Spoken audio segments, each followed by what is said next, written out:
Bueno, ¿cómo estamos? Buenas noches, buenas noches. ¿Cómo andamos? ¿Cómo va todo por ahí?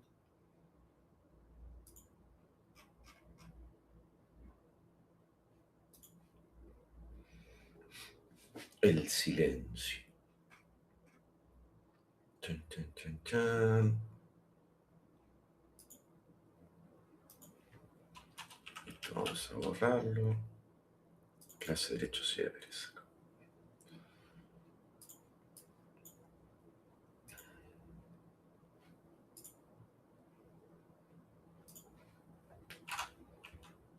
Tuki, tuki. Acá está. Bueno, esto cerramos. Acá abrimos. Perfecto. Bueno, ¿cómo le fue Buenas en el tardes. examen? Buenas tardes, Jorge. ¿Cómo le fue en el examen? Bien, mal, más o menos, tres cuartos, dos tercios. Bien. No, no sonó muy alegre. Ese bien fue duditativo. Bien, profe. Con lo que enseñó, muy bien. Perfecto. Y con lo que no y con la parte que no enseñé por temas de tiempo, La suspicacia de uno para usar, para salir adelante. muy bien, muy bien. Diego también dice ahí en líneas generales bien, así que me pone contento. Bueno, Hola, buenas noches. hola Lucía, ¿vos cómo te fue? Bien, pero me tomaron cosas del módulo 3 como en todas las otras materias. Bueno, no, no creo que sea tan terrible. ¿Cómo que no? No, no. ¿O Ahora te fue bien entendí o te fue cuando... mal? ¿Cómo? ¿Te fue bien o te fue mal? No, me fue bien, pero lo del módulo 3 lo sabía porque lo conocía de la vida, no porque lo había llegado a leer para el parcial. De hecho, ni hice la actividad 3. Claro. Puede que esté Bueno, pasando eso porque me pasó en todas las materias que me tomaron material de otros módulos. hay que ayornarse a estos nuevos cambios extraños que aparecen en la vida. En la vida del estudiante van a tener cosas del estilo. Así que bueno, vamos con un poquito, todo esto ya lo expliqué. Uy, se trabó la máquina. Esto ya lo expliqué. Esto es jurisprudencia. Bien, acá me quedé. Nosotros vimos que había dentro de lo que son los derechos y obligaciones, hay distintas facultades jerárquicas que tiene el empleador. Entre ellas, con su poder amplio, es la facultad de control. La facultad de control la puede ejercer a través de diversas formas. Bien, no es solo para la cuestión de los certificados médicos, sino que hay una amplia gama de cosas que uno podría controlar como empleador para ver si se está cumpliendo con los deberes y obligaciones que tiene el trabajador. Bien, y en caso de que éste no cumpla, sancionarlo con la finalidad de corregir la inconducta. Y si el sujeto persiste, después analizar qué decisiones se van a tomar al respecto. Pero en principio, la injuria laboral, dentro de lo que nosotros entendemos como daño, va a estar el incumplimiento de aquellos deberes y obligaciones del trabajador, incumplimientos referidos al objeto del contrato de trabajo. Bien, días y que cumpla con los días y horarios de trabajo, que se desempeñe de una forma normal, que sea una persona que actúe de buena fe, etc. Bien, ahora, cuando nosotros queremos ver que esté trabajando, eso lo podemos realizar hoy básicamente a través de cualquier tipo de sistema informático o plataforma en la que ustedes estén trabajando. Bien, habitualmente, se los digo como empleado del Poder Judicial, hoy si una persona quiere ver todo lo que hizo un trabajador conforme sus tareas, queda todo registrado en el sistema. Bien, entonces uno puede ver puede ver la cantidad, no la calidad, porque en la calidad ahí se puede caer a pedazos la cosa, pero en cantidad por lo menos se puede ver. Después hay que entrar uno por uno a ver qué es lo que hizo. Pero es una forma de controlar el trabajo, ¿bien? O la producción o realización del mismo. Esto puede traer cierta complicación porque si a mí me contratan, no es difícil este ejemplo, pero si me contratan para hacer tareas de limpieza y los baños siguen estando sucios, bueno, no estoy cumpliendo con mi obligación. Entonces, ¿cómo puedo controlar eso? Lo controlo con un supervisor que chequee que las tareas que realiza el operario estén bien hechas. Asistencia y puntualidad lo vimos, esta cuestión de la presencialidad a través de la huella biométrica, la tarjeta eléctrica, bien, para intentar que el trabajador cumpla con esto. Acá hay un gran tema que tiene que ver con qué margen de tolerancia se podría establecer para con el trabajador en el contexto de lo que nosotros entendemos como puntualidad. Bien, porque si el horario comienza a las 9 de la mañana y llega a las 9, llegó temprano, llegó tarde, llegó bien. Y si llegó 9:10, llegó tarde y qué tan tarde, y eso se puede permitir o no. Y si llega a 9:15, ¿se entiende? Entonces, hay un margen habitual, por problemas que puedan suceder, lógico, de transporte, que oscila entre los 10 y 15 minutos, no mucho más que eso. Ahora, hay una cuestión que el empleador no puede exigirle al trabajador que llegue antes. Eso es algo que nace de la persona. A mí me gusta estar 7 menos 10 de la mañana en el juzgado, obviamente que soy el único que está a esa hora, pero me gusta organizar, armar mi mate tranquilo, preparar el día de trabajo para no tener complicaciones. Pero es una cuestión mía.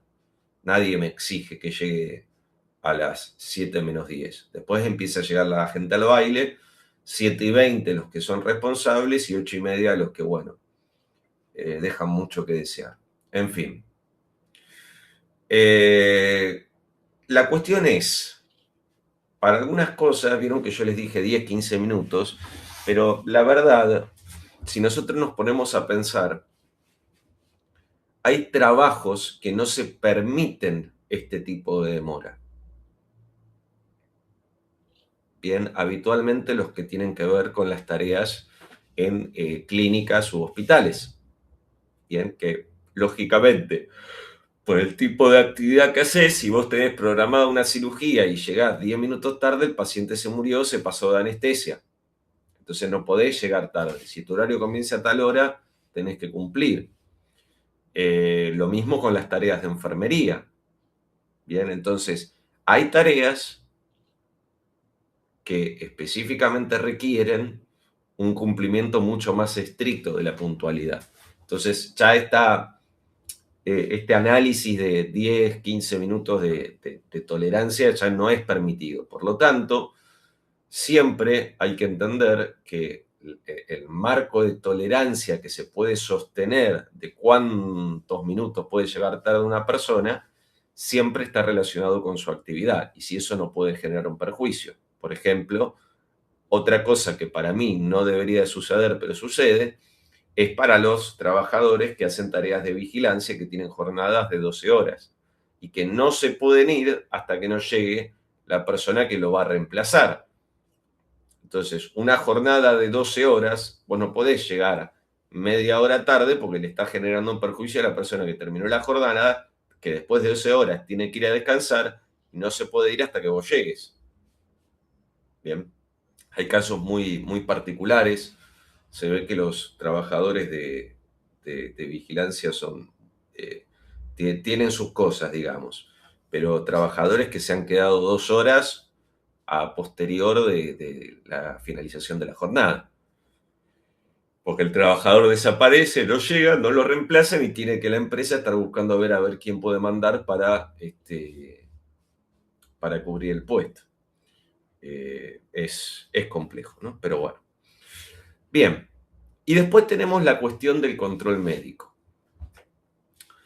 La cuestión del control médico, yo les voy a decir lo que pasaba antes y ahora se abre el panorama a un montón de cosas, de preguntas de cómo va a ser y qué va a interpretar el juez. Pero antiguamente el 210 no exigía, bajo ningún punto de vista o circunstancia, que al trabajador se le exigiese la entrega de certificados médicos en el caso de inasistencia por enfermedad. Pero estaba tan arraigado en el colectivo, ¿no? en las personas, de esto de la entrega del certificado médico, casi como si fuera parte de usos y costumbres dentro de, o podría hasta inclusive entenderse desde una perspectiva reglamentaria de la empresa, que cuando están enfermos piden un médico, se van a la guardia, se hacen chequear y piden el certificado médico, porque saben que después su empleador eventualmente se los va a requerir. Ahora, el requerimiento del empleador de los certificados médicos es un invento y un acto discrecional del empleador. La norma no lo faculta, ahora sí, pero la norma no lo faculta en ningún momento a exigirle al trabajador el certificado médico. Lo que sí tiene que hacer el trabajador, que es importante, a partir del primer momento en que empieza a correr la jornada, vamos a suponer que la jornada comience a 7:30, ¿no? Del día lunes. Entonces yo me levanté a las 6, hecho bolsa, con un cuadro de gastroenterocolitis fulminado, no hay forma de que yo me pueda trasladar al juzgado para trabajar, y a las 7:30 lo primero que hago es informarle a la autoridad pertinente el estado mío de salud. Entonces, le tengo que informar dos cosas: el por qué no puedo ir y el dónde estoy. Esas son las dos cosas que no se modificaron, que siguen estando, que es una obligación del trabajador. Bien, entonces no te explica cuál es el medio por el cual lo puedes hacer de cualquier manera, por teléfono, por mensaje de texto, por mail. Es indistinto. Entonces, el empleador lo que podía hacer con esto era analizar la situación y decir, bueno, creo o no creo lo que me dice el trabajador. Por ahí es un trabajador que falta mucho, entonces digo, che, ¿esto será verdad que está en su casa con un cuadro de gastroenterocolitis? Bueno, ¿qué es lo que puede hacer o qué era lo que podía hacer y lo puede seguir haciendo ahora, ¿no? El empleador puede mandar un médico al lugar donde el trabajador denunció que estaba, a verificar si esta persona tiene lo que dice tener. Bien, esa es la facultad de control que antiguamente uno tenía y que generaba alguna discrepancia en términos de causales de despido, porque estaban todas mal, porque nunca puedes despedir a alguien porque no te entrega un certificado médico, no está obligado a hacerlo. Bien, la ley no se lo impone. Pero bueno, vamos al 210. Es muy interesante porque todo lo de enfermedades inculpables, accidentes y enfermedades inculpables, lo van a encontrar a partir del 208, el artículo 208. Hubo mucha controversia con esto, con el tema de la reforma. Hay cosas que quedaron como estaban y hay cosas que las modificaron. El 208, por ejemplo, quedó como estaba, que después lo vamos a ver si queda tiempo.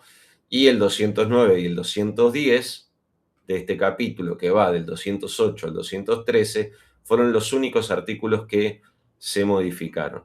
Por ejemplo, el 209,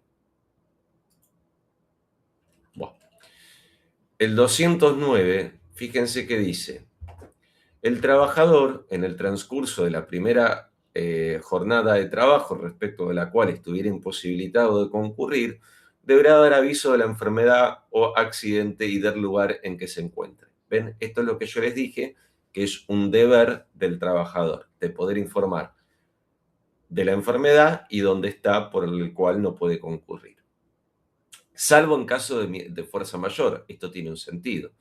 si la persona tiene un accidente, pierde el conocimiento y está una semana internado en un hospital, difícilmente pueda informarle al empleador la imposibilidad de concurrir al lugar de trabajo. Obviamente que hoy, con los medios tecnológicos, seguramente el empleador, si ve que su trabajador no concurre, lo llama y eventualmente, si hay un accidente, por ahí está con algún familiar que tiene el celular y avisan de tal situación, por poner un ejemplo. En fin. Ahora, si no lo hace, lo que sucede o la consecuencia del incumplimiento del trabajador es que efectivamente se le va a poder descontar el día. ¿Ven? Mientras no lo haga, perderá el derecho a percibir la remuneración correspondiente. O sea, si no le informa, ese día se lo tienen que descontar. Después dice, salvo que la existencia de la enfermedad o accidente y su imposibilidad de dar aviso, teniendo en consideración su carácter y gravedad, resulte luego inequívocamente acreditada. Acá, este pequeño análisis del artículo, que no tiene una gravedad o una afectación constitucional, a mí me parece que está bien. Creo que queda claro qué es lo que tiene que hacer el trabajador, qué era lo que tenía que hacer antes, y explicar efectivamente que, obviamente, si no pone su fuerza a disposición, no puede devengar salario, salvo que tenga un accidente o una enfermedad inculpable. No tiene mucho misterio. El 210 que nosotros teníamos tenía estas dos partes antes. Decía, el trabajador está obligado a someterse al control. Un segundito. Me parece que copié mal.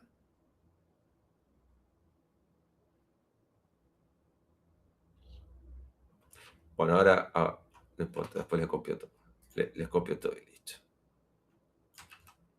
No me voy a complicar. Bien.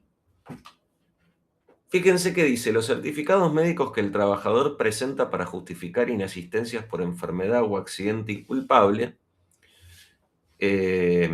deberán contener el diagnóstico médico, el tratamiento y la cantidad de días de reposo laboral indicados y ser emitidos en todo el territorio nacional por profesionales médicos habilitados para el ejercicio de la medicina y firmados digitalmente a través de las plataformas electrónicas autorizadas por la ley tanto y su reglamentación.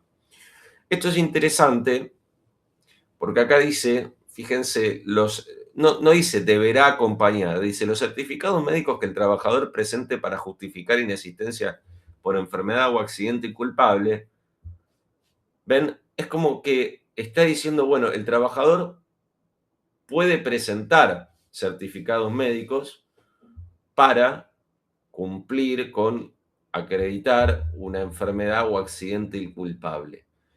Pero en ninguna parte del párrafo yo encuentro la obligación, en la forma en la que está redactado, que le exija al trabajador que presente tales certificados, como una obligación propia ante una enfermedad o accidente.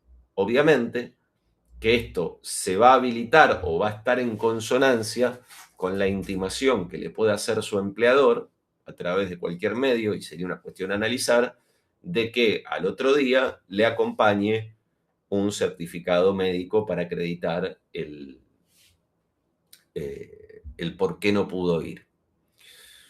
Lo que también entra en algún aspecto, no en contradicción, pero sí como que minimiza la segunda parte del artículo.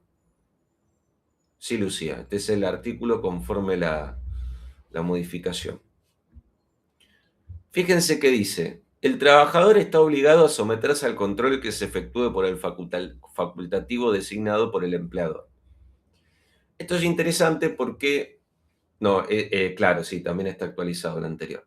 Esto es interesante porque lo que me está diciendo es lo mismo que me decía el anterior 210 de vos tenés que decir como el 209 te dice, vos tenés que decir dónde está, el empleador puede mandar el médico a controlarte. Pero ¿qué sentido tiene que él mande el médico si alcanzaría con que a vos te exija los certificados médicos que acrediten tu enfermedad o tu accidente? Bueno, tiene un sentido porque la directiva de esta cuestión estaría inclinada a verificar si los certificados son o no son truchos, o hay un médico amigo del trabajador que le falsifica los certificados, entonces es fácil, o que él mismo lo falsifique.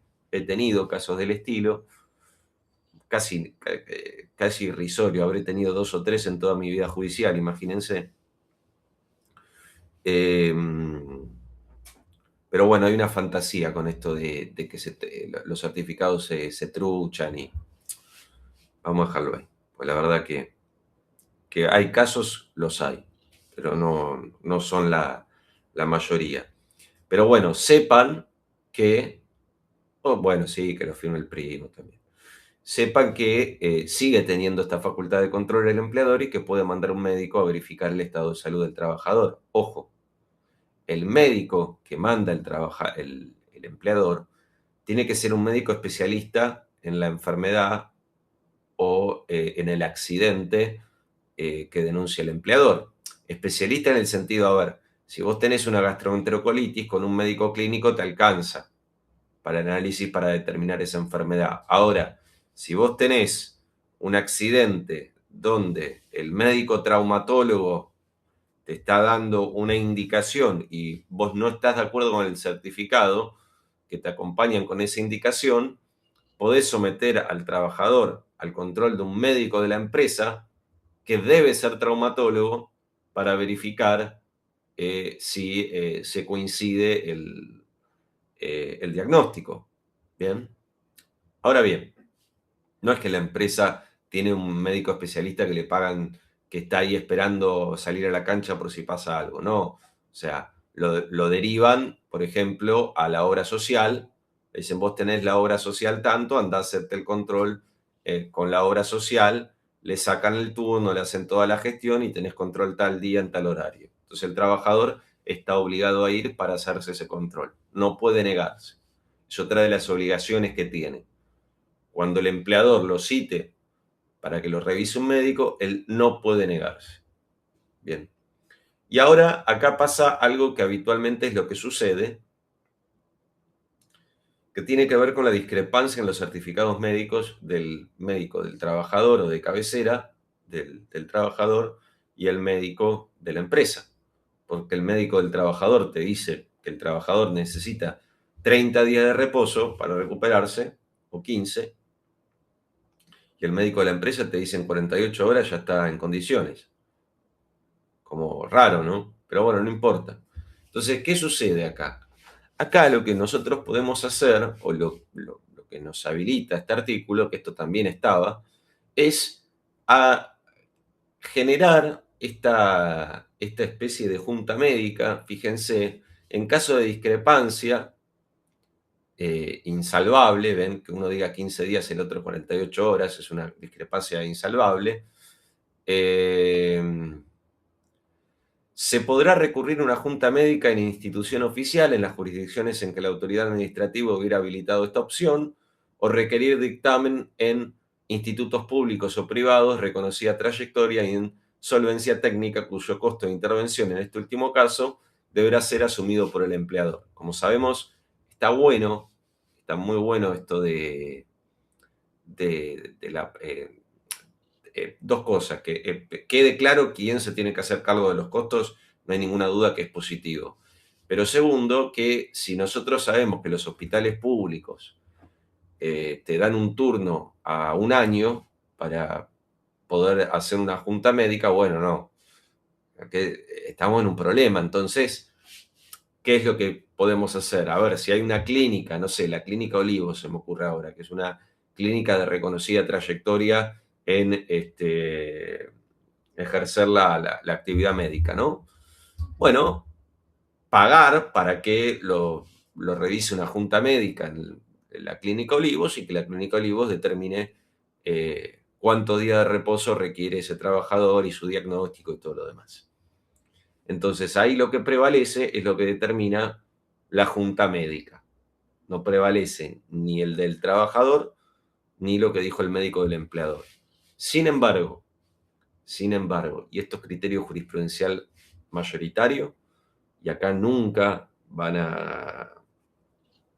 se va a salvo algún caso raro, pero no creo que esto se modifique, este criterio, siempre va a tener prevalencia entre el certificado del médico del trabajador y el de la empresa, el del trabajador, porque se supone o se entiende en la estructura del criterio jurisprudencial, es que el médico de cabecera del trabajador lo conoce, sabe, tiene su historia clínica y lleva adelante la atención médica cuando el trabajador lo requiere, a diferencia de un médico de la empresa que lo ve una única vez para verificar si tiene o no la patología que denuncia, por la cual no puede concurrir al trabajo. ¿Me van siguiendo? Bien, esto no creo que cambie honestamente. Bueno, otra de las cosas, problemas que trae el 210 ahora, es el formato en el cual que esto los jueces van a tener que interpretar, yo me imagino cuál va a ser la posición. Los jueces van a tener que interpretar lo siguiente, porque fíjense todos los requisitos que le impone el certificado médico que tiene que tener el trabajador. Dice, tiene que contener el diagnóstico médico, hasta ahí no habría problema, el tratamiento y la cantidad de días de reposo. Eso sería lo mínimo. Ahora, explica que estos certificados deben ser emitidos o pueden ser emitidos en todo el territorio nacional por profesionales médicos habilitados, que hasta ahí no había problema porque tendría que ser un médico. El problema viene con lo que dice ahí, y firmados digitalmente a través de las plataformas electrónicas autorizadas. Esto nos trae un problema. ¿Por qué? Porque no, Argentina es más que la Ciudad Autónoma de Buenos Aires o el AMBA, si quieren. Y ustedes lo saben muy bien porque gran parte de las personas que estudian en esta universidad son o viven en distintas provincias. Y la gran dificultad que trae esto es que no todos los médicos están habilitados con la firma digital o hay serios incumplimientos que esto puede acarrear algún tipo de problema, porque pone en cabeza del trabajador el acreditar o acompañar un certificado médico que tenga firma digital, que es una obligación del médico, no del trabajador. El trabajador no puede controlar que el médico cumpla con lo que dispone la 27.553. Entonces, si pide un médico y el médico no puede hacer la firma digital, ¿qué hace? Tiene que pedir otro médico. En su defecto, si acompaña el certificado que no tiene la firma digital, ¿ese certificado es válido con la firma hológrafa? ¿Alcanza o no alcanza? ¿Ven? Entonces, también es interesante porque no me plantea la consecuencia o el efecto jurídico disvalioso del incumplimiento de esto, pero me lo deja a interpretación de las partes. Acá las partes tendrán libertad, en el caso claramente el empleador es el que va a tener la libertad de poder decidir dónde va a estar parado. Y después será el trabajador quien pueda ejercer o garantizar su derecho que ha sido vulnerado o afectado a través de una constitución en mora, y si no hay cumplimiento, considerarse despedido. El problema acá es que en esta relación o esta hiposuficiencia, si a mí me descuentan un día porque el médico que me revisó no hizo la firma digital y fue por no tener la firma digital que me han descontado el día por el certificado que yo acompañé, impugnar eso significa quizá perder mi fuente de ingreso principal. Y si hay algo que no quiere un trabajador habitualmente es perder su trabajo. Bien, es algo lógico, básico. Entonces, ¿qué es lo que se juega acá? ¿Ejerzo mi derecho de defensa y digo que a mí me descontaron de forma indebida el día con todo lo negativo que eso pueda ocasionar? ¿O no digo nada y me descuentan el día y ya está? ¿Se entiende? A veces, yo quiero hacer una breve explicación para que piensen un poco esto.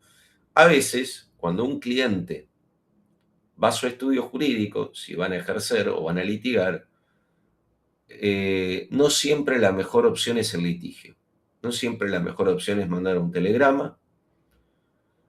Para mí, un análisis holístico de la situación es hacer una entrevista como corresponde para poder recabar toda la información que sea importante de su cliente y plantearle panoramas y que el cliente sea el que elija.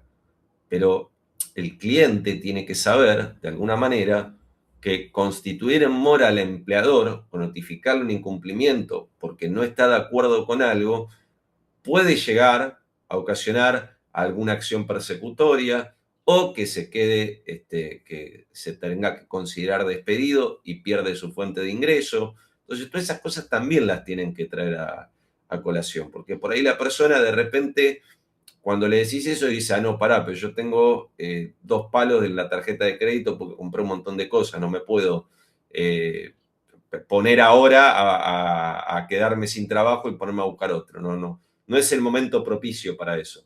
¿Se entiende? Entonces, si ustedes llega a su cliente y le dicen, no, bueno, sí, vamos a mandar el telegrama, lo constituimos mora y ya está, y después te considera despedido y no sé qué, pará, porque por ahí no es lo mejor. En términos del proceso de lo que tenés que hacer y lo que dice la ley, sí, estás habilitado a hacerlo, pero quizá no sea la mejor opción para ese momento para su cliente. Entonces tengan la amabilidad de pensar o la inteligencia de pensar cuando viene un cliente, de hacer una entrevista como corresponde para sacar todos los datos y poder resolver la cuestión a priori. ¿Bien? Bueno, otra de las cosas que yo les venía diciendo de cómo podría interpretarse esto, cómo pueden los jueces quizá abordarlo, es que tengan por cumplida o que quede la obligación sin discusión alguna cuando el certificado se acompañe aún en ausencia de la firma digital, solo con los elementos básicos esenciales que requiere dicho certificado, que es fecha del día en que se lo atendió, diagnóstico, reposo y la firma holográfica con el sello del médico. Con eso, es lo que yo pienso que va a suceder.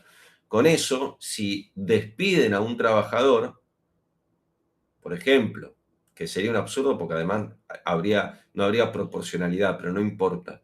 Pero si llegasen a despedir a un trabajador por esto, el despido estaría mal. Y yo entiendo que los jueces, independientemente de la falta de proporcionalidad en la sanción, podrían analizar que el cumplimiento de la obligación del trabajador quedó efectivo cuando aquel acompañó el certificado con los elementos esenciales que requieren un certificado médico, independientemente de lo dispuesto por la 27.553 respecto a la firma digital.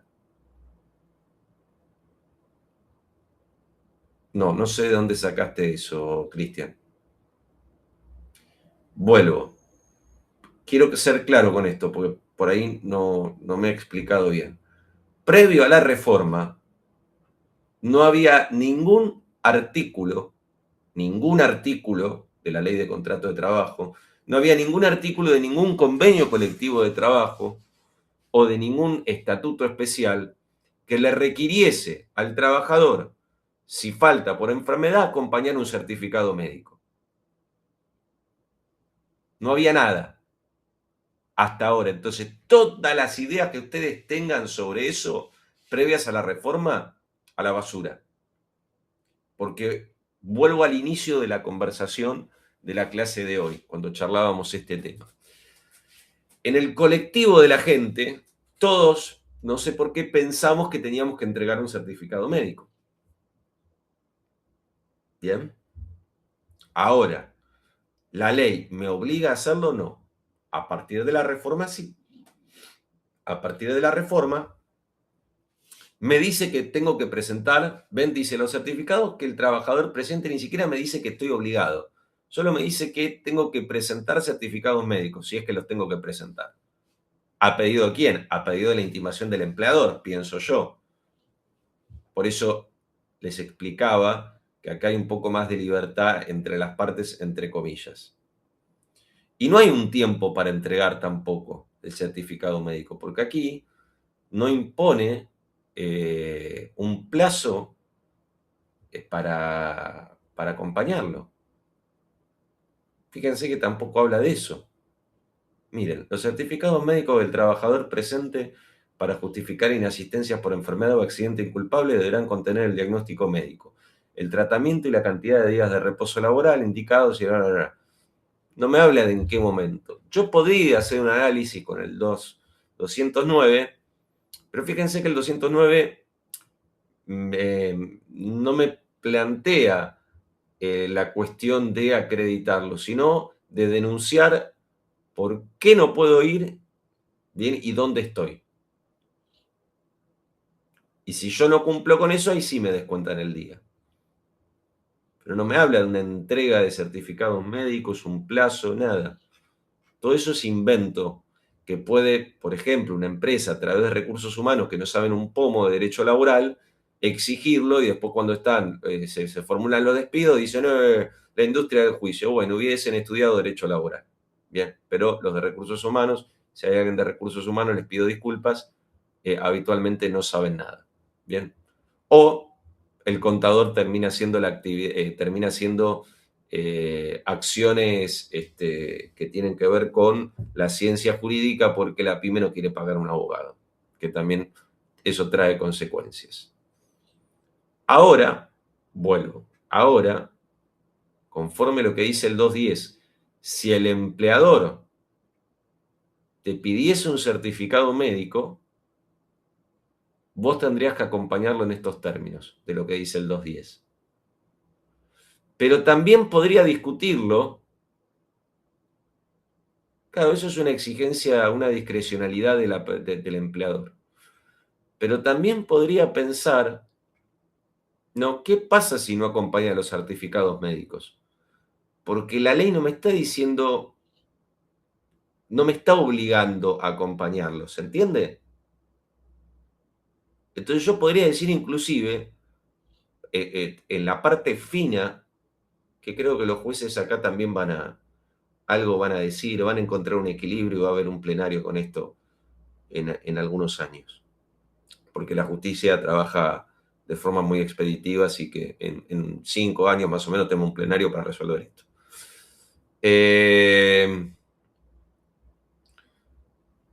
Yo podría decir que no, la imposición de la entrega del certificado médico y la sanción de poderme descontar el día no está dentro de las obligaciones del trabajador.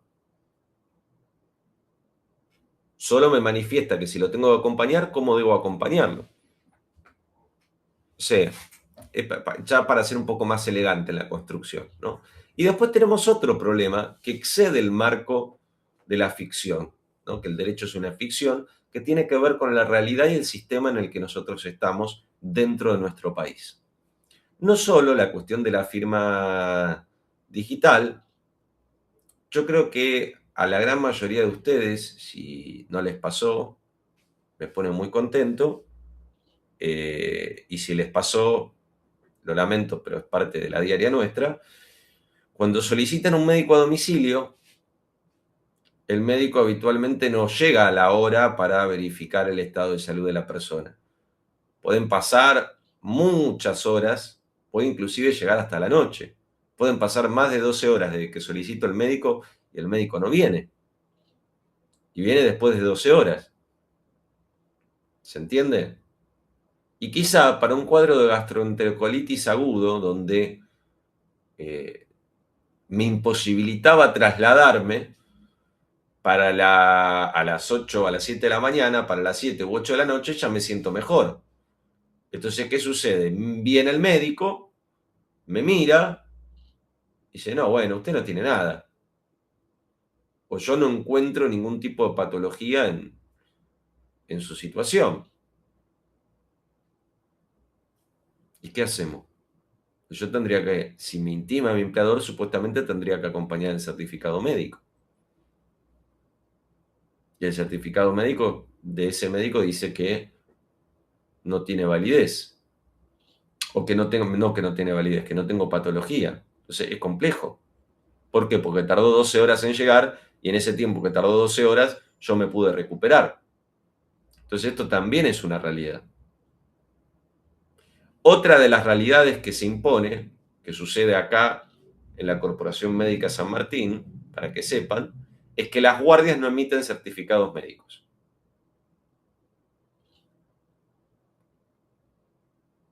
No hay ninguna norma que los faculte a hacer eso. Están obligados a emitir un certificado médico porque tienen que establecer específicamente, si uno va a la guardia, cuál es su cuadro clínico, cuál es su patología. ¿Bien? ¿Por qué hicieron esto? Yo también lo entiendo, porque se generó un abuso del sistema donde las personas iban a la guardia, las guardias siempre estaban explotadas de gente, siempre, y ¿qué era lo que se buscaba? El certificado por el día de trabajo. Entonces uno llegaba a la guardia y para atenderse tenía 40 personas. Una tortura. Ahora, por ejemplo, vas a la Corporación Médica San Martín y para atenderte en 10 minutos te atienden. Pero, ¿qué es lo que pasa? Está bien, te atenderán en 10 minutos. Pero si no te emiten un certificado médico, ¿de qué te sirve que te atiendan? De nada, porque no puedes acreditar aquello a lo que te está intimando tu empleador. Entonces, es problemática la situación. Por eso digo que la realidad se impone a la ficción. ¿Qué soluciones podría encontrar? Lamentablemente no las hay. No las hay. Imagínense que además yo lo pienso de la perspectiva de que vivo en el AMBA y en el AMBA tenemos un montón de opciones, si se quiere. Pero ahora, imagínense una persona que está en un pueblo o que tiene un solo lugar donde atenderse y pedir un médico es imposible, porque no te va ningún médico. Tenés que ir a ese lugar y no tenés forma de emitir el certificado, de conseguir el certificado médico. ¿Y qué haces? De eso todavía no se dice nada, pero va a haber problemas al respecto. Entonces, también podríamos inclusive discutir los certificados médicos que se otorguen a través del médico virtual. Cosa que a mí me parece una barbaridad, pero bueno. O sea, en vez de que venga un médico, el médico hace una videollamada con vos, te dice, hola, ¿cómo estás? ¿Qué tenés? Y vos le decís, me duele la pancita. Bueno, tiene gastroenterocolitis, 48 horas de reposo. Ahora le va a llegar por medio del certificado. Eso tampoco está bien. O sea, para el trabajador chocho porque cumplió con el certificado. Pero imagínense que no es una gastroenterocolitis, es una apendicitis. Que está en desarrollo y que la persona se siente mal y no se puede trasladar por el dolor que tiene. ¿Y qué hacemos ahí? Acabamos de matar a una persona. Porque el mismo sistema de salud que tendría que garantizar la salud de esa persona no la garantiza. Y el médico un inconsciente, ¿no? Pero bueno, también podría pasar eso. Miren todas las cosas que pueden suceder. Y el empleador inclusive podría llegar a impugnar eso. Decir, no, que vaya un médico y te revise. ¿Qué es eso de videollamada, de consulta por videollamada? Para pensar. Creo que acá ya más o menos terminé de explicar todo, pero vuelvo. Recuerden que la exigencia del certificado médico es a partir de la intimación del empleador y que los requisitos para la entrega del mismo se corresponden a partir de la reforma con el primer párrafo del 210, que antes no estaba. ¿Ok? Uy, cuántas cosas en el chat que no estaba leyendo.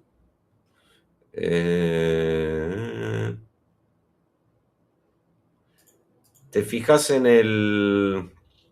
a partir de la publicación del boletín oficial, 6/3/2026. Para la pregunta de Lucía.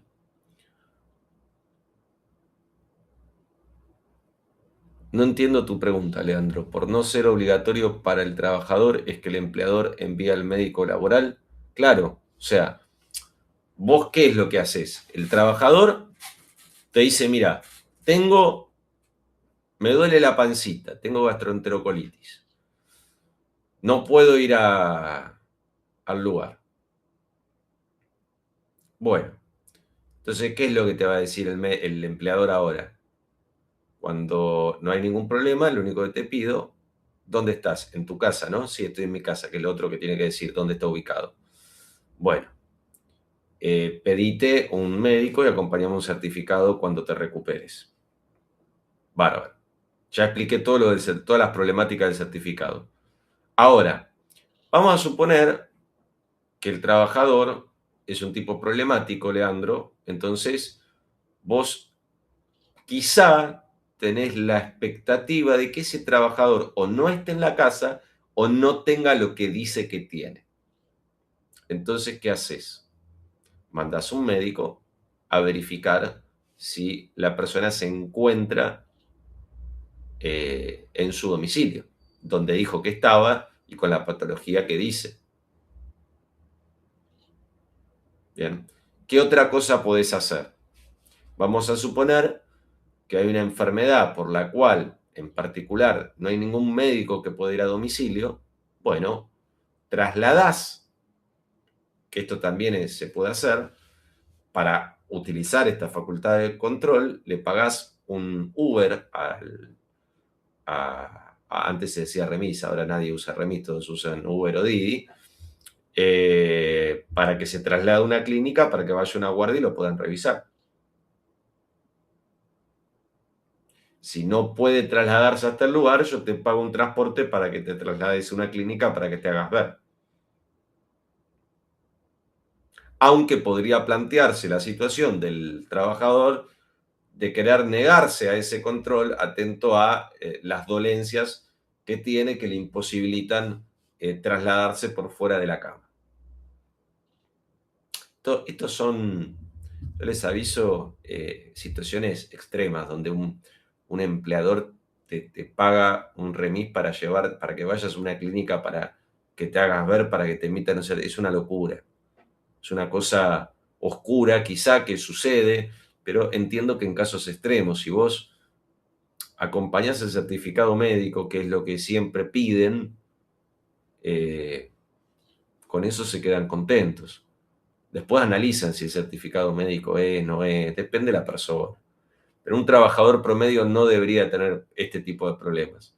Esta modificación que se hace viene o intenta de alguna manera resolver los abusos, entre comillas, que se han planteado por las enfermedades o accidentes de los trabajadores que no concurren a su puesto de trabajo. Que los hay, no creo que sean muchos, pero bueno, los hay.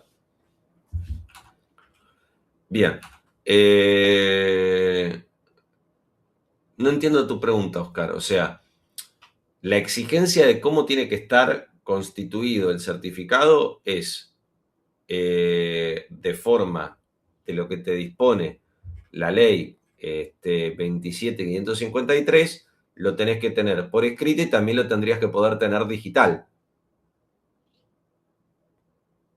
Bien, porque están obligados a hacer órdenes.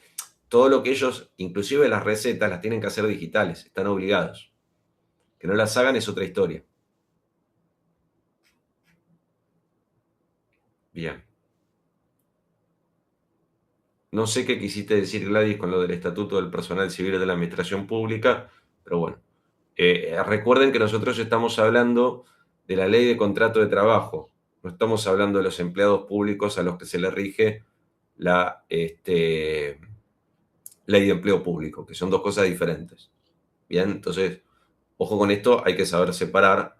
Siempre hablamos de la aplicación del derecho de la 20744 en el ámbito privado. Todo lo que tenga la aplicación del derecho público será una cuestión donde se resuelva por vía administrativa con las normas que disponen en esa ley y no en la ley de contrato de trabajo. Ojo, porque puede generar alguna confusión. Bueno. Y otros pongo porque puede suceder que el trabajador, el empleador quiera controlar la vestimenta que se cumpla con el reglamento, ¿no? Un tema de código de vestimenta y demás. Entonces, utiliza los medios para poder resolver. Bueno, sigamos. Ahora, esto era lo que yo les venía diciendo con lo del certificado y demás. El poder disciplinario es quizá la facultad más importante que tiene el empleador, porque el poder disciplinario, que es un poder punitivo que tiene, de castigo, no tiene como finalidad despedir al trabajador. Esa es una visión errónea, incorrecta, en contra de los propios principios de la ley del contrato de trabajo y la continuidad en el tiempo que se intenta entre las partes. El poder disciplinario se utiliza para corregir una inconducta del trabajador. Vamos a suponer que el trabajador llega 1 hora tarde todos los días. Ya no son 15 minutos, ya es 1 hora. Entonces, dentro del objeto, la parte esencial del contrato, el horario, es de tal hora al ingreso y tal hora salida. No podés ingresar 1 hora después, porque estás incumpliendo y ahí se constituye una injuria laboral. Entonces, llegar 1 hora tarde, ¿te habilita a despedir al trabajador? Sí, vos podés hacer lo que vos quieras. Podés utilizar tu poder disciplinario para despedirlo. Ahora, ese despido seguramente no está ajustado a derecho porque no establece o porque no tiene uno de los 3 elementos necesarios para que el despido esté bien configurado. Quizá no era el despido lo que tenías que hacer. Quizá era otra cosa la que tenías que hacer. ¿Por qué? Porque la finalidad, como les dije, es corregir la conducta inadecuada del trabajador. Bien, ¿cómo puedo corregir esa inconducta? A través del poder disciplinario. Bueno, la puedo corregir de muchas maneras. La puedo corregir con un llamado de atención. A veces alcanza solo con eso. La puedo corregir con un apercibimiento, que es lo mismo que un llamado de atención. No tiene ninguna diferencia real jurídica, ningún efecto jurídico diferente. Lo puedo hacer de forma verbal o lo puedo hacer de forma escrita. Yo siempre recomiendo que cualquier apercibimiento, llamado de atención que se haga por escrito, porque es el medio idóneo después para poder acreditarlo en caso de que la parte actora desconozca el documento. Entonces, le llamo la atención 2 o 3 veces porque llega tarde. A la 4ª vez que llega tarde, 1 hora, lo cito y le digo, bueno, señor, usted ya tiene 3 llamados de atención y ha llegado tarde nuevamente, ha ingresado a la X hora. Por ello, va a ser sancionado. ¿Ven? Ahí sí la sanción es otra cosa, con 2 días sin goce de sueldo. ¿Bien? Que serán los días tal y tal. Claro, eso, la sanción es una suspensión de días sin goce de haberes. Puede ser con o sin. En realidad, la idea es sin para que duela y el trabajador diga, uy, ya me descontaron 2 días, mejor me recompongo y me ubico. Bien, entonces, termina esa situación y el trabajador cuando se reincorpora vuelve a incurrir en la misma actitud. O sea, no acusa recibo, es hijo del rigor. Le descontaron 2 días, cuando se reincorpora, otra vez lo mismo. Entonces, ¿qué hacen? Lo llaman, le dicen, usted, señor, ya ha sido sancionado, se le ha llamado la atención 3 veces, ya ha tenido una sanción con una suspensión de 2 días sin goce de sueldo, y usted nuevamente ha incurrido en un incumplimiento al llegar 1 hora tarde a su puesto de trabajo. Por ello, ante este nuevo incumplimiento, se le va a aplicar una sanción en los términos de una suspensión de 10 días sin goce de haberes. ¡Apa! Ya no son 2 días, ya son 10. Bueno, está bien, dice el tipo. Tiene plata, no le importa. Pasan 10 días, se reincorpora, pasa lo mismo. Ya no sabemos cómo decírselo. Entonces, bueno, ya si lo suspendimos 2 días y no acusó recibo, lo suspendimos 10 días y no acusó recibo, vamos a ponerle, previo a un despido, una sanción importante. Entonces, ¿hasta cuánto podemos ejercer la suspensión? Hasta 30 días sin goce de haberes. Entonces, ante el nuevo incumplimiento, se le va a aplicar la sanción con 30 días sin goce de haberes. Entonces, el trabajador como que, se queda. Pasan los 30 días y bueno, será cuestión del trabajador decidir si va a corregir la inconducta o no. En el caso de que no corrija la inconducta, evidentemente podemos entender que si en ese momento, a partir del nuevo incumplimiento, podemos despedirlo. Y ese despido habitualmente está ajustado a derecho. ¿Por qué? Porque cumple con los 3 requerimientos que se exigen para esto. Ya voy con tu pregunta, Jorge. Termino de explicar y voy contestando. Que es la contemporaneidad, la proporcionalidad y la no duplicación de sanciones. ¿Cómo sería esto?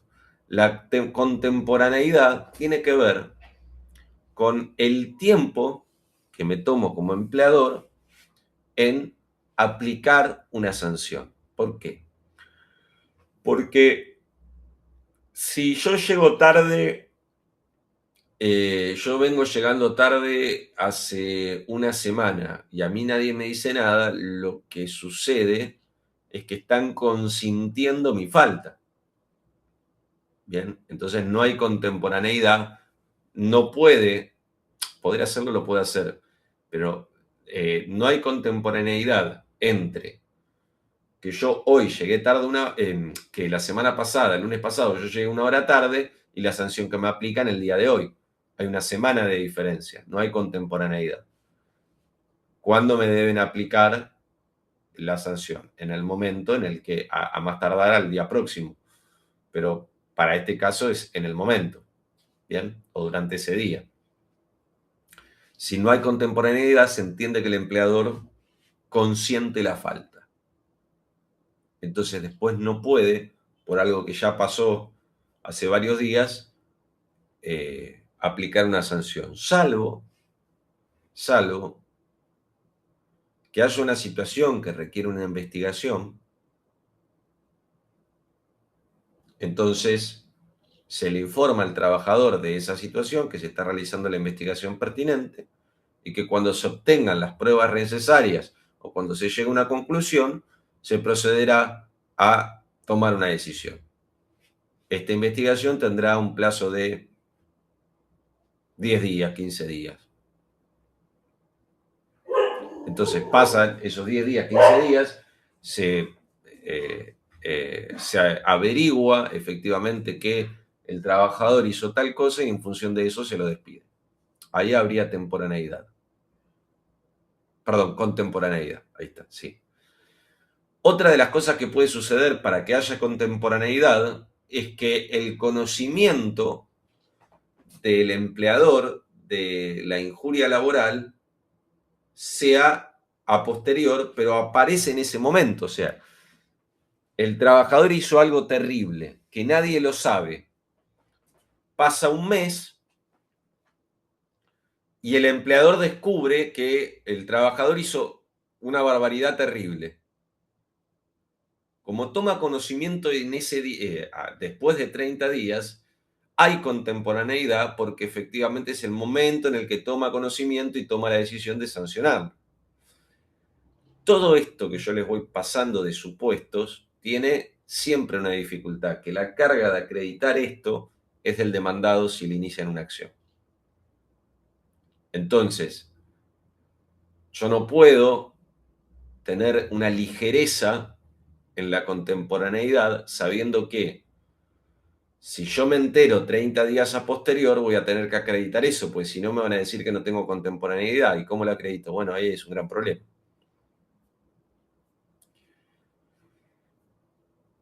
Después hay otro supuesto, que es el de proporcionalidad, que era un poco como yo le fui haciendo el cuentito. La sanción debe ser proporcional a la falta cometida. Yo no puedo despedir a alguien si llega un día una hora tarde.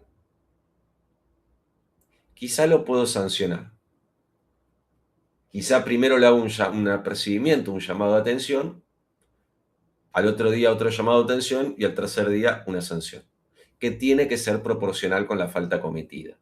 Ahora, la proporcionalidad va a tener, ante todo, en consideración los antecedentes del trabajador.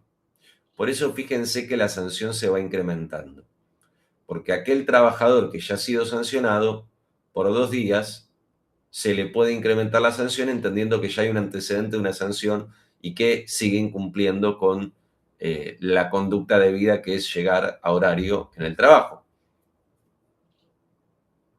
¿Se entiende? Entonces, mientras más sanciones yo acumulo, más argumentos tengo a la hora de tomar la decisión de despedir al trabajador. Porque lo que me va a decir el juez, si el trabajador tenía 3 sanciones y 5 llamados de atención, bueno, el despido es ajustado a derecho. Porque la proporcional existe en la medida en que, si bien llegó una hora tarde y por eso lo despidieron, ya hay antecedentes de que al trabajador se lo ha sancionado varias veces con la finalidad de corregir esa conducta y él no quiso modificar, no quiso corregir. Entonces va a decir, hay proporcionalidad. Bien. Ahora, imagínense, ¿qué otra cosa tengo que tener en vista? Bueno, la antigüedad del trabajador. Un trabajador que hace 1 año trabaja en la empresa, nunca fue sancionado y llega tarde, un día, 1 hora, y yo tomo la decisión de despedirlo, no hay proporcionalidad ahí. ¿Se entiende? Ahora, un trabajador que finaliza el periodo de prueba y encuentro que llegó tarde 2 horas y bueno, lo quiero despedir por eso y bueno, ahí podría llegar a analizarse, yo no lo veo muy factible. Quizá, ya vamos a solucionar, quizá lo que ustedes tengan que hacer en estos supuestos es pensar en la actividad.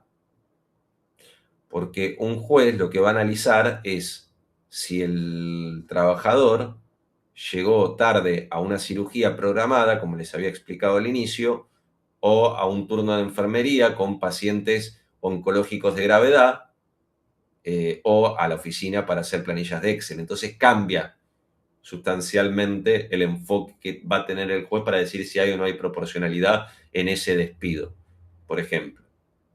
Pero todo esto entra en juego y no hay una claridad que yo diga 1 más 1, 2 para despedir. No, por ahí alcanza con un solo incumplimiento para despedirlo y no importa si tiene 5 años de antigüedad. Hay un caso que de hace mucho tiempo, que no me acuerdo el nombre, donde el gerente de la empresa tenía una contabilidad paralela y robaba, hacía como que figurar que el stock estaba bien y se llevaba productos. Claro, no había cámaras, tardaron en conseguir la información, lograron conseguir la información, entender que había sido él y lo despiden por ese hecho. A partir de que descubren ese hecho, lo despiden. Y tenía un montón de antigüedad, pero con esa... obviamente que lo tuvieron que acreditar, no es que por obra y gracia del Espíritu Santo, digo que roba y lo despido. No, hay que acreditarlo eso. ¿Ahí hubo un solo incumplimiento? ¿Hubo proporcionalidad? Sí, claramente. Claramente.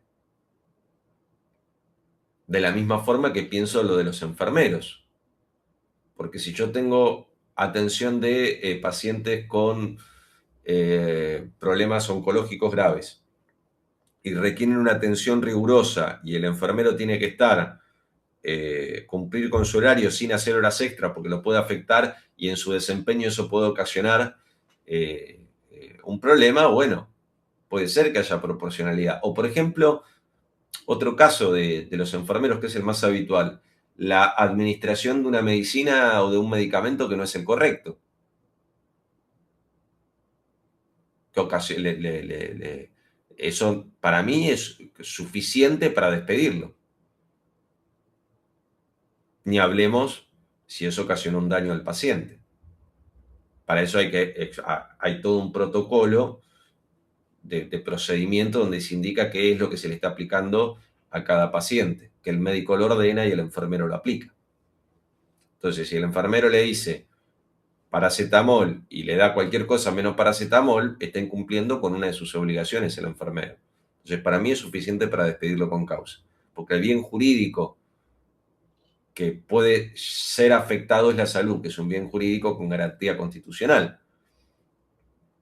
Y haya o no haya daño, a mí ya no me genera, a través de este incumplimiento, lo que se llama la pérdida de confianza, de que el trabajador no repita esta inconducta, que puede ser más gravosa. Entonces, ante estos términos, yo lo despido.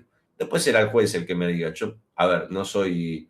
primero no soy juez, y segundo, hay 80 juzgados y 10 salas, y es otra cosa eso, Oscar. Y entonces hay que ver qué es lo que falla cada juez. Acá es muy casuística la cuestión. ¿Bien? Por eso yo les voy tirando tips de cosas que tienen que pensar para sentarse a analizar si la causa del despido está bien o está mal. Si viene su cliente y dice, me despidieron, qué terrible, bueno, cuénteme cuántas sanciones, cuénteme un poquito de su historia, y les cuenta que tuvo 10 sanciones previas al despido, y bueno, yo no sé si por ahí agarro ese caso. Por ahí lo puedo agarrar por otra cosa, pero por la causa del despido no. Por la ausencia del pago de horas extras, por ahí. Por ahí. Bueno. Y otra cosa que no puede suceder es que haya duplicación de sanciones. O sea, esto es un derivado del derecho penal, no bis in idem, o sea, no se puede, ante una falta o incumplimiento, sancionar 2 veces por lo mismo. Por lo tanto, si un día llega tarde, yo lo sanciono por ese día que llegó tarde. Si al otro día llega tarde, lo sanciono por el otro día que llegó tarde.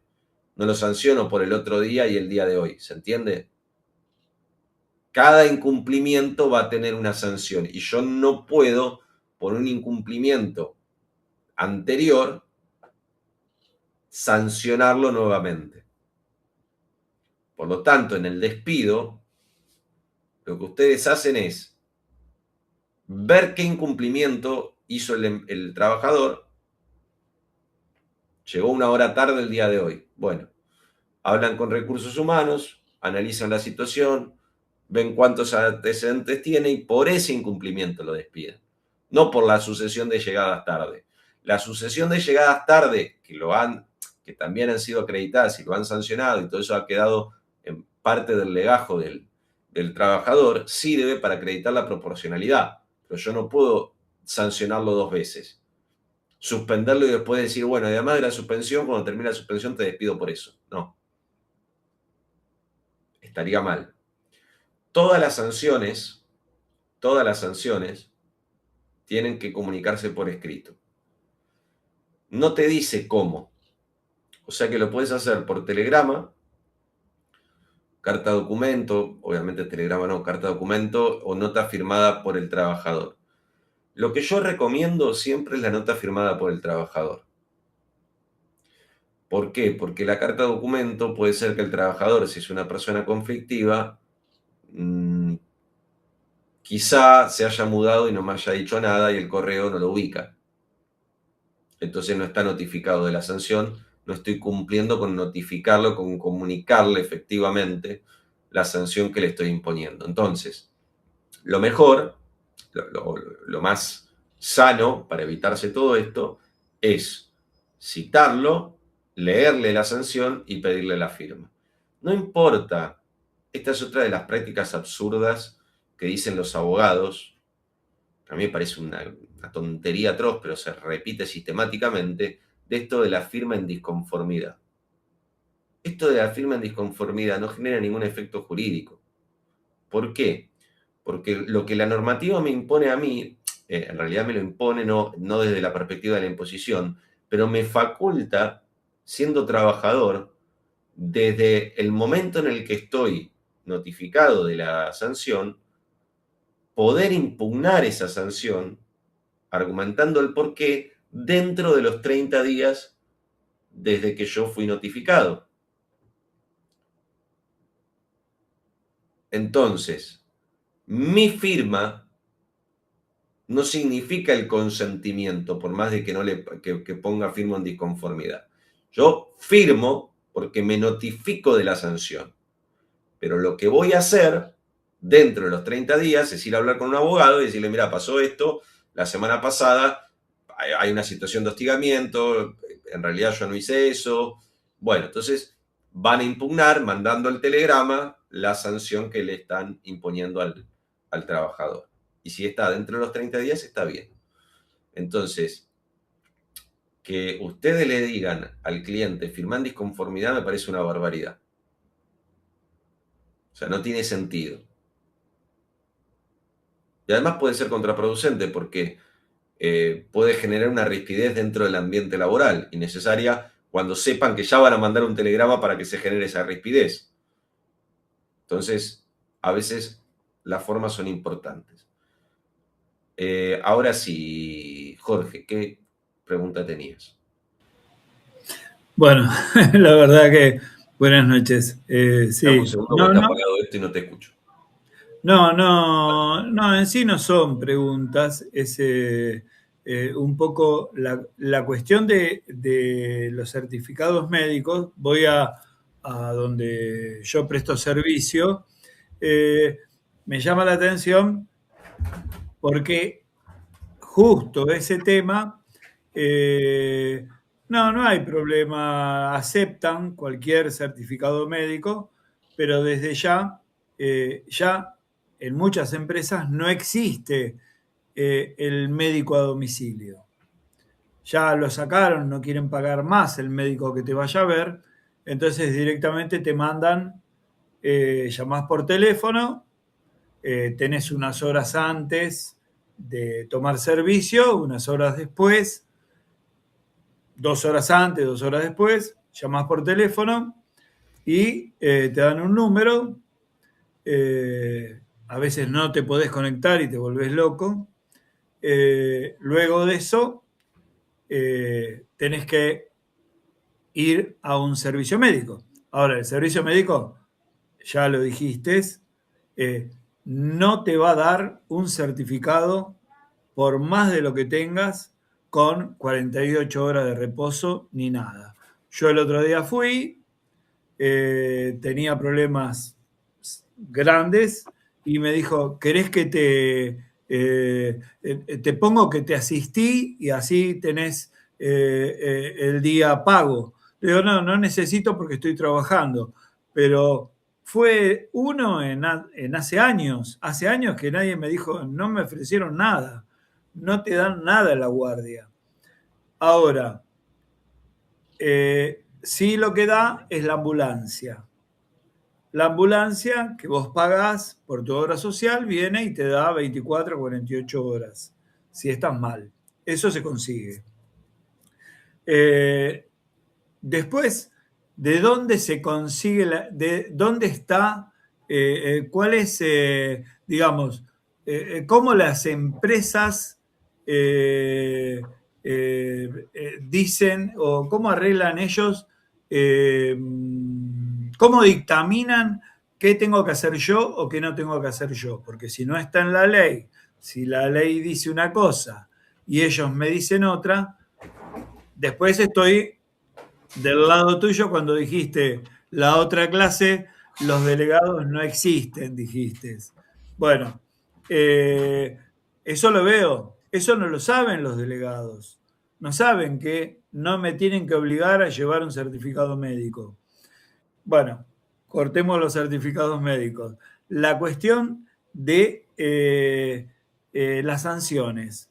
Yo lo que me acostumbré de hace años, siendo supervisor, es lo verbal sirve cuando vos tenés una persona que no incurre normalmente en eso, lo verbal sirve porque no,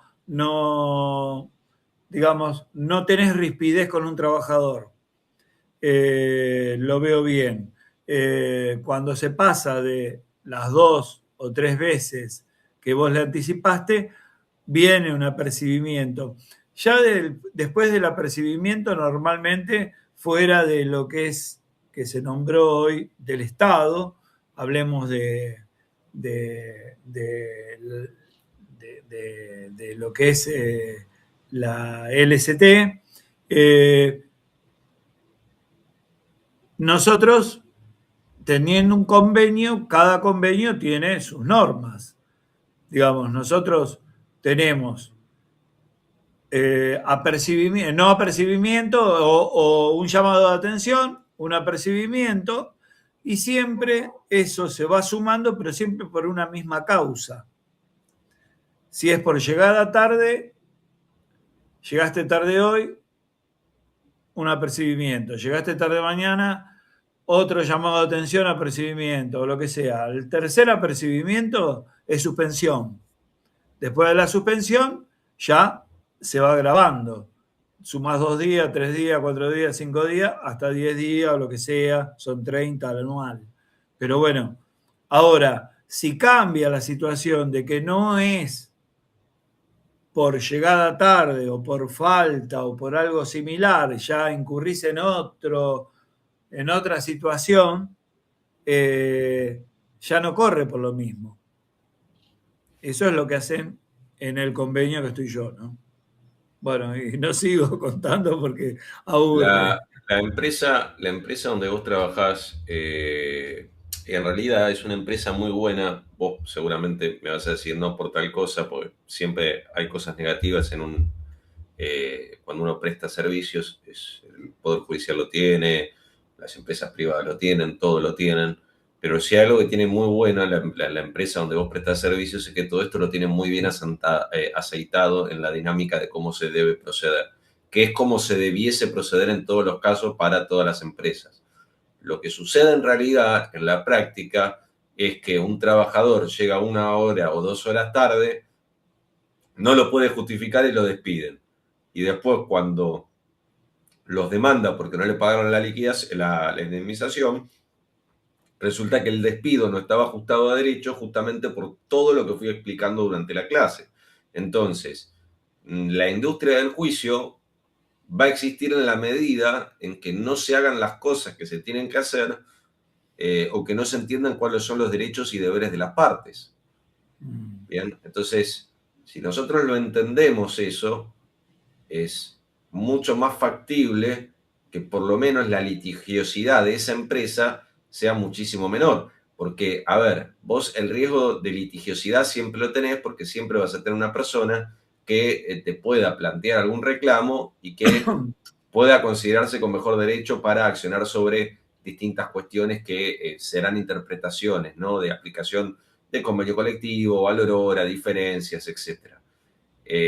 Pero si vos seguís en líneas generales con lo que tenés que hacer, que tiene que ver con cumplir con tus deberes y obligaciones, con tus derechos y obligaciones, es raro que un trabajador te quiera iniciar una acción y que después el resultado sea que le hagan lugar. Hay una falsa creencia de que se hace lugar a todos los planteos que se inician, a todas las demandas, Creo que el empleado del Poder Judicial o el juez, es una impresión mía de la experiencia, por ahí tiene más satisfacción rechazando una demanda que haciendo lugar. Porque inclusive hasta es mucho más fácil. Rechazar una demanda requiere mucho menos esfuerzo que hacer lugar. Entonces, pienso todo esto y cuando escucho algunas cosas, por eso siempre sostengo que yo a los medios de comunicación los odio. Pero bueno, si alguno es periodista, lo siento. Está parte de la gente que no es de mi... no sé cómo decirlo, porque no... Se me va a salir alguna cosa y no quiero ser soez. Bien. De mi agrado. De mi agrado. Deberes del empleador. Fíjense que los deberes del empleador, ya vimos cuáles son sus facultades, vamos a ver cuáles son sus deberes, porque también tiene obligaciones el empleador. Fíjense, dice, conjunto de obligaciones que ante su incumplimiento pueden configurar una injuria suficiente, de injuria laboral, para que el trabajador tenga la facultad de considerarse despedido. Acá también, fíjense que nosotros hablamos de un daño material o inmaterial cuando entendemos la injuria. Acá la injuria laboral también se va a constituir a partir del incumplimiento de los deberes del empleador, que pueden o no ocasionar un daño, pero que a priori, si yo me considero despedido por eso, efectivamente el despido estaría bien. ¿Qué tipo de deberes tiene el más importante? El pago de la remuneración de forma íntegra, oportuna, consecuencia del trabajo, la puesta a disposición del trabajador, porque además ya vimos que el salario tiene carácter alimentario. O sea que uno de los deberes es el pago de la remuneración, quizá el más importante.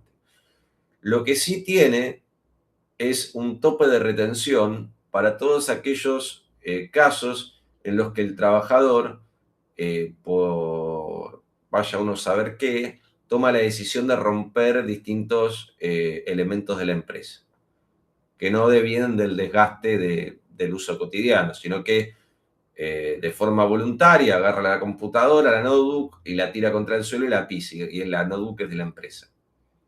La notebook, hoy sabemos lo que salen las cosas, no sé, estaba valuada o a precio de mercado 2 millones de pesos. Como tiene carácter alimentario el salario, yo no le puedo descontar si su salario es 2 millones, 2 millones, pues sería una barbaridad. Yo lo que le voy a descontar es el 20% como tope máximo hasta que pueda recuperar mes a mes el valor de aquel elemento que rompió. Por supuesto que lo mejor ante estas situaciones es sancionar al trabajador.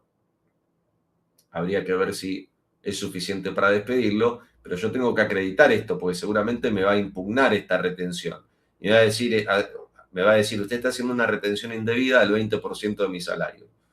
Intimo plazo perentorio de 48 horas a que abone el total de forma íntegra oportuna, bajo procedimiento de considerarme despedido. Entonces, esto tiene que quedar muy claro. Te contesto la pregunta, Juan, que me olvidé de la notificación. Si se niega a firmar la sanción, ahí sí mandás en la carta de documento. Pero si podés lograr que él te lo firme, se te va a hacer mucho más fácil.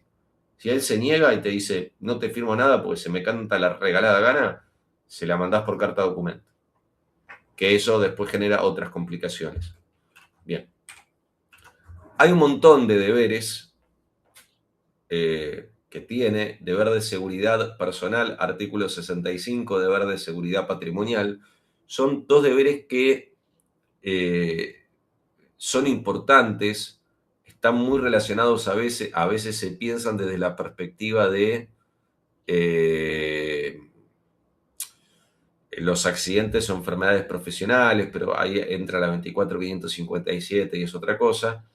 Pero sí es cierto que en la 20744 se le exige al empleador que haya un deber de seguridad en lo que tiene que ver con el mantenimiento de las máquinas, con todo lo que se circunscribe a seguridad e higiene, entre otras cosas. Entonces, el hecho de que una máquina, por ejemplo, no tenga el elemento de seguridad para evitar que la sierra me corte la mano, a mí me permite intimarlo para constituirlo en mora y decirle, esta máquina no está funcionando como corresponde por esto, esto y esto, arréglenlo hasta que no lo arreglen, o me derivan al uso de otra máquina, o me consideraré despedido, no sé. ¿Pero se entiende? Pero es un deber del empleador que la máquina funcione y que tenga todas las medidas de seguridad. Esto también se utiliza para acción civil, cuando se le imputa directamente la responsabilidad a la empresa por el incumplimiento de este artículo, que es un deber que tiene el empleador. Reintegro de gastos y resarcimiento de daños, esto ya un poco lo estuvimos hablando, deber de protección, alimentación y vivienda, eso es más ¿cómo se dice? Un boceto de buenas intenciones. Quizá uno de los más importantes y que puede generar litigiosidad, por eso ustedes esto sí lo tienen que tener muy en claro. De hecho, rechazamos una demanda por un tema de estos. Ahora les voy a explicar por qué, porque es interesante. Fíjense que el deber del empleador es de darle ocupación efectiva al trabajador. O sea, el trabajador llega a su lugar de trabajo y su empleador le tiene que dar una tarea. No puede negarle tareas. Pero esas tareas tienen que ir en consonancia con el objeto del contrato de trabajo. El deber de ocupación no es, no sé, me cae mal su cara y lo mando al rincón a que mire la pared 8 horas. Y te preguntan, ¿y qué tarea le diste? Mira la pared, lo está haciendo muy bien, es muy eficaz. No. El dar se cumple con este deber a partir de que se le dan tareas conforme al objeto del contrato, que habitualmente tiene que ver con la categoría. Bien. Ven que lo dice el 78 muy claro, salvo que el incumplimiento responda a motivos fundados que impidan la satisfacción de tal deber. ¿Cuál sería un motivo fundado por el cual el empleador no cumpla con dar ocupación efectiva al trabajador? Un caso muy común y fue por el cual rechazamos la demanda son las suspensiones que se le efectúan al trabajador. Por ejemplo, si yo te suspendo por el resto de lo que queda del mes, vos estás notificado de esa suspensión sin goce de haberes. Y te apersonás en la empresa con testigos solicitando el ingreso y te dicen no, ¿qué es lo que hace el trabajador? ¿O qué es lo que piensa el abogado? Que lo piensa mal porque tiene que primero saber si no está suspendido. Manda el telegrama constituyendo amor al empleador diciéndole que no le está dando ocupación efectiva, que le está negando tareas. Y en función de eso, que si no se regulariza la situación, se va a considerar despedido. ¿Qué es lo que sucede? La empresa contesta, mire, usted ha sido, a usted se le niegan tareas conforme la suspensión, la cual ha sido notificada el día tal, en tal lugar, y explica todo lo de la sanción hasta la fecha tal, conforme se le ha informado en la empresa y todo, se explica todo. Entonces, ¿qué es lo que hace el trabajador? Que es interesante. Impugna rechazando la sanción. Por lo tanto, rechazar la sanción implica que él no debiese estar suspendido y en consecuencia se considera despedido. ¿Qué es lo que tiene que hacer el trabajador?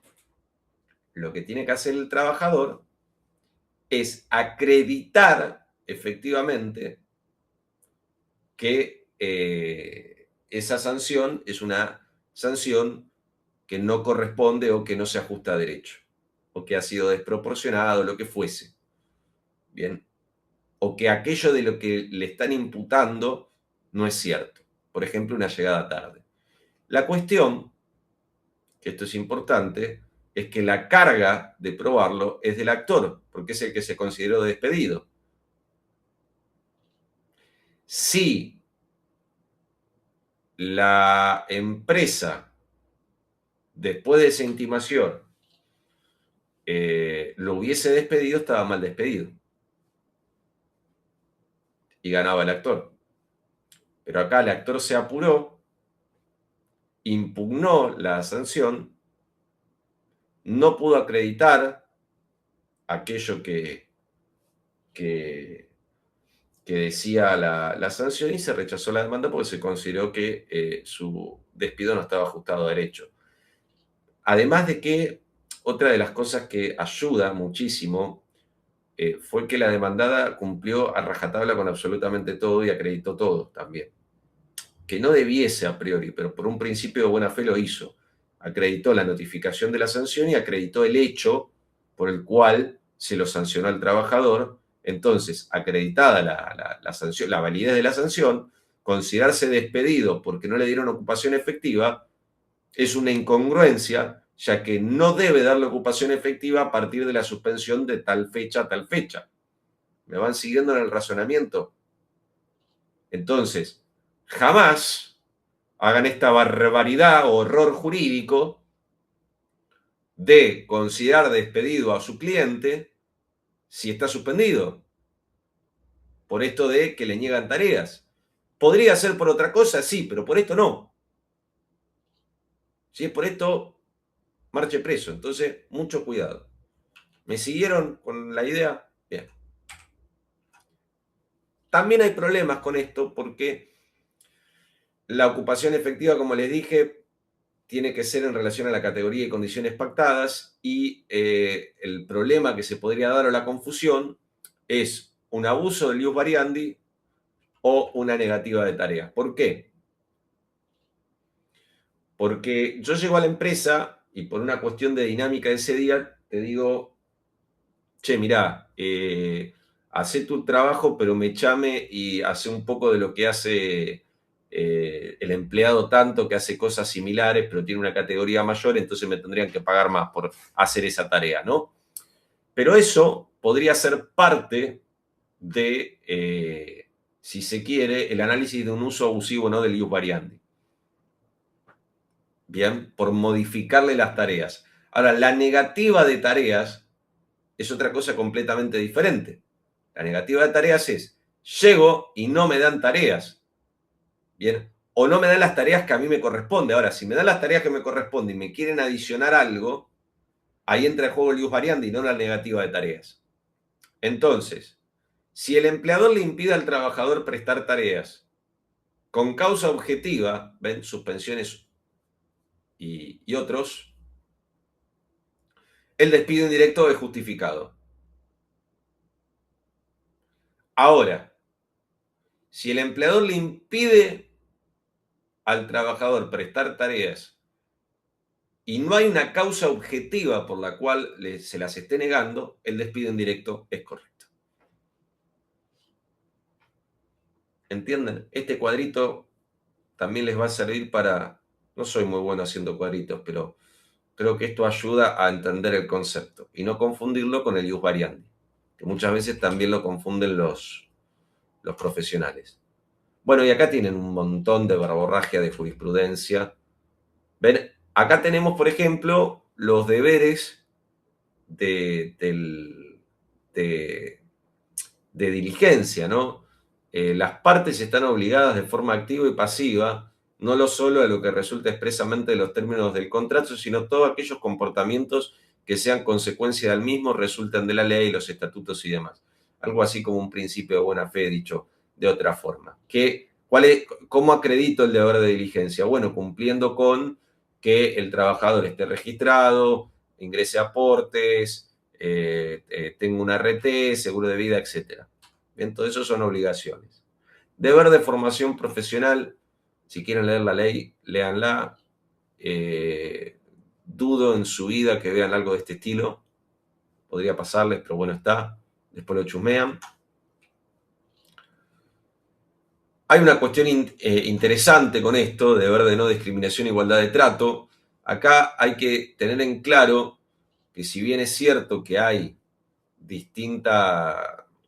hay principios de no discriminación y demás, un principio que no tenga una consecuencia jurídica, porque no es una obligación, no genera el efecto deseado. Entonces, para que sea un incumplimiento, yo lo que tengo que hacer es configurar ese principio como parte de una obligación que me habilite a mí a decirle al otro que está incumpliendo con algo para después accionar y considerarme despedido o despedir con causa. Esto lo tenemos en el 81, fíjense. El empleador debe dispensar de todos los trabajadores igual trato en identidad de situaciones. Se considerará que existe trato desigual cuando se produzcan discriminaciones arbitrarias fundadas en razones de común, como el sustento de la mayor eficacia, laboriosidad o contracción a sus tareas por parte del trabajador. Y después, el 81, ven que habla de dispensar, ¿no? Dispensar, llámese arbitrar los medios. Entonces lo puedo entender como una obligación y el artículo 86 también. La cuestión acá, fallos Pelicori, Álvarez, hay varios respecto a los actos de discriminación que me afecta el principio general de la carga de la prueba y me implica que yo lo que voy a tener que hacer es, esto quiero también que quede claro porque también se confunden los abogados, yo tengo que acreditarle al juez indicios suficientes de que hay una situación de discriminación. Y a partir de que se acrediten los indicios suficientes, invierto la carga de la prueba y el demandado debe demostrar de que no hubo ningún acto de discriminación. Pero sin acreditar indicios suficientes, estamos fritos. Porque no puedo hacer operativa la carga dinámica de la prueba. Ya lo dijo la Corte. O sea que sobre esto no hay nada para discutir. Se puede discutir, sí, pero sabemos lo que la Corte resuelve. Ya hace bastante tiempo. Entonces, ¿qué es un indicio suficiente para acreditar una situación de discriminación? Por ejemplo, que le paguen a Lucía menos que a Juan por la misma tarea haciendo la misma jornada. Por ejemplo, ¿cuál sería la causa por la que Lucía percibe un salario menor al de Juan, sabiendo que por categoría a ambos, por los días y horarios que cumplen, que son lo mismo, les corresponde tanta cantidad de plata? Entonces, me podría Lucía, muy enojada, decir, esto evidentemente es una situación de discriminación. Acá ya no es un indicio, te diría que está clarísima la situación, pero sigue siendo un indicio. ¿Por qué? Porque el demandado puede retrucar. Pues, ¿sabe por qué le pago más a Juan? Porque Juan tiene 5 años de antigüedad. Entonces yo le tengo que sumar 5% más a su salario, cosa que Lucía no tiene por esa diferencia de tiempo de prestación de servicios. Entonces, esa es la causa por la que Juan gana más que Lucía. Y ahí ya Lucía dice, no, tiene razón, ¿no? Entonces, mucho cuidado con esto, porque la cuestión de la diferencia salarial entre personal de misma jerarquía muchas veces tiene sus pequeñas modificaciones por distintos rubros que incrementan el salario de ese trabajador. Ahora, si yo estoy viendo que a Lucía le están diciendo improperios todos los días su supervisor, bien, o porque es rubia, donde le dice tenite el pelo, no me gusta tu color de pelo, no me gusta cómo te vestís, sos horrible, le dice, lo dice sistemáticamente todos los días y la gente lo escucha, va a ir un testigo, seguramente, porque Lucía lo que va a acreditar es que vivió esa situación de discriminación, porque los testigos van a decir, y mire, yo estaba al lado y escuchaba que el supervisor le decía todo esto. Ahí ya no hay un indicio, ya está claro el acto de discriminación, pero no importa. Si lo ponemos como indicio, tendría que ser el demandado el que me explique por qué el supervisor le decía esas cosas a Lucía. Imposible que haya una causa objetiva que habilite a hacer tremenda barbaridad, ¿no? Entonces, depende. Depende. La carga dinámica de la prueba se aplica porque acreditar una situación de discriminación muchas veces es complejo y muy difícil. Entonces, con acreditar indicios, el juez entiende que con esos indicios suficientes se puede proceder a invertir la carga. Y esto también es casuístico. Depende del caso, yo puedo decir que hay o no hay indicio suficiente. No es tan sencillo. Bueno, Qué larga se me hizo la clase. La clase que viene vamos a ver derechos y deberes del trabajador y un poquito de jornada, me parece, ya que estamos. Ver, esto. Sí. Yo creo que llegamos a ver cositas de jornada también. Bueno, preguntas, dudas, consultas que a ustedes les parezca. Es un tema apasionante, porque lo que les va a pasar a ustedes cuando les llegue su cliente, si van a litigar, es esto, tener que hacer una entrevista amigable, sin que parezca que son de la Santa Inquisición, para obtener toda la información suficiente para poder realmente defender los intereses de su cliente.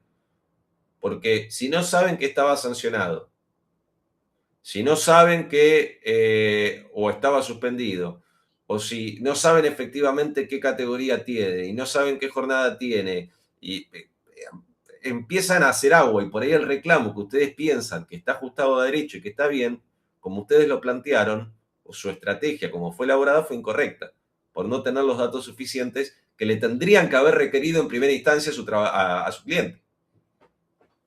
Y eso es culpa de ustedes, no es del cliente, porque el cliente no tiene por qué saber todo esto que yo estoy explicando. ¿Bien? ¿No les pasé este Power? ¿Seguros? Bueno, después se lo paso a Lucía que me pidió los otros y se los reenvía. Habitualmente cuando termino de dar un tema lo paso, así que no se preocupen que en algún momento les va a llegar, pero recuerden lo que digo siempre, que es fundamental.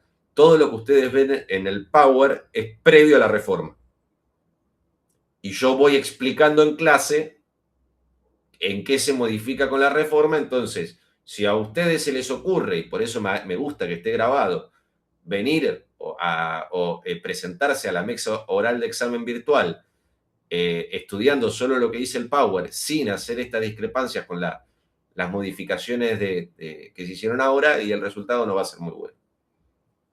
Entonces, el que está en clase, digamos que para este momento histórico, quizá pueda aprobar la materia, y el que no estuvo estudiando esto con la reforma y solo se limita al material de estudio de la plataforma, no creo que le vaya bien. Pero bueno, no es una amenaza, es una recomendación. Ustedes son libres siempre de hacer lo que quieran. Ya saben que soy amigable. Ah, y otra cosa interesante que me pone muy feliz. El lunes que viene no tenemos clase porque es feriado. Entonces, para mí es maravilloso porque descanso. Así que nos vemos el otro lunes. Y después, si me pueden averiguar específicamente, yo ahora mañana, voy a mandar un mail para saber cuándo terminamos la cursada, porque el examen oral que yo tengo que tomar, me avisaron de administración que va a ser durante las últimas 3 clases de la cursada. Como son 60, van a ser 20 por día, de forma aleatoria como a mí se me ocurra. Pero después, si me averiguan bien en qué fecha terminamos, sería excepcional, porque no me acuerdo de junio, si es junio o julio, porque nosotros arrancamos después, o sea que me parece que es julio, pero no estoy seguro y no quiero hacer macana. Entonces, si averiguan eso, yo averiguo por mi lado, así nos quedamos tranquilos y fijamos las fechas. ¿Bien? Bueno, ahí, perfecto. Fuerte abrazo, nos vemos el lunes que viene, no el otro. Chau, chau.